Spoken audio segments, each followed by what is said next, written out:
Voice. இது மன்னரைக்கான தேடல். அப்துல்லாஹ் இப்னு Abbas ரலியல்லாஹு சொல்றாங்க, அபூ நுஐம் அல்-அஸ்பஹானி ரஹ்மத்துல்லாஹி தனது ஹில்யத்துல் அவுலியால பதிவு செஞ்சு வச்சிருக்காங்க, ஒரு மனிதன் பாவம் செஞ்சு போட்டு அதை நினைச்சு சந்தோஷப்படுறதுக்கு தானே, ஒரு பாவத்தை செஞ்சு போட்டு அதை நினைச்சு சந்தோஷப்படுறது செஞ்ச பாவத்தை விட பயங்கரமானது. செஞ்ச பாவத்தை விட பயங்கரமானது. ஒரு ஆள் பாவம் செய்ய பார்க்கிறாரு, ஆனா அந்த பாவத்துல செய்ய இல்லாம அது தவறி போயிடுச்சு. பாவம் செய்ய தான் போனாரு, அது தவறி போச்சு. இப்ப அநியாயமே தவறி போச்சுன்னு கவலைப்படுறதுக்கு தானே அந்த பாவத்தை செய்யறதை விட பயங்கரமானது. நல்லா விளங்கிக் கொள்ளுங்க. பாவத்தை செஞ்சு போட்டு சந்தோஷப்படுறது அந்த செஞ்ச பாவத்தை விட பயங்கரமானது. பாவம் செய்ய கிடைக்கலையேன்னு வருந்துறது, அந்த வருந்துறதுக்கு தானே அது அந்த பாவத்தை செய்யறதை விட பயங்கரமானது. இந்த எண்ணம் தானே பாவத்துல மகிழ்ச்சி அடைகிறது, பாவம் தவறி போன கவலைப்படுறதெல்லாம் மிக பயங்கரமான ஒரு நிலை.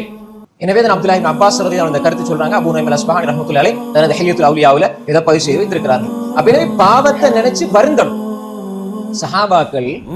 சஹாபாக்கள் நன்மை செஞ்சா அழுவாங்க, நன்மை செஞ்சா உள்ளம் நடுங்கும், அழுவாங்க. ஏன் அழுவாங்க? அல்லாஹ் இதை ஏற்றுக்கொண்டானா இல்லையா, இது அல்லாஹ் நாளைக்கு இஹ்லாஸ் இல்லைன்னு முகத்துல தூக்கி எரிஞ்சிருவானா அப்படின்னு அவங்க நன்மை செஞ்சு போட்டு அழுதாங்க.